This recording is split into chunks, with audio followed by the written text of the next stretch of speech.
Հին ժամանակ, երբ որ մարդկանց հետ ինչ-որ վատ բան էր պատահում, կամ իրենք ազգով կամ պետությամբ ընկնում էին շատ դժվար իրավիճակների մեջ,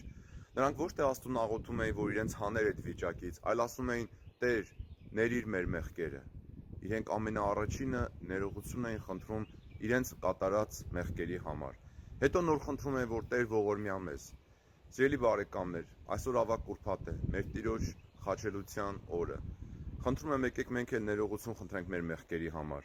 Այսօր երեկոյան ժամը 9-ին Երևանի ժամանակով, ուր էլ լինեք, թողեք բան ու գործ, մի պահ կանգնեք, դադար առեք ու ասեք. Տեր Հիսուս, ներիր իմ մեղքը, ոչ թե մեր մեղքերը, այլ իմ սեփական մեղքը։ Իսկ մինչ այդ երեկոյան ժամը 7-ին հիշեք, որ Արցախի թեմը հորդորել էր բոլոր հայ մարդկանց աղոթել Արցախի ու Հայաստանի անվտանգության համար։ Ուրեմն երկու աղոթք՝ Արցախի համար եւ մեր մեղքերի ներման համար։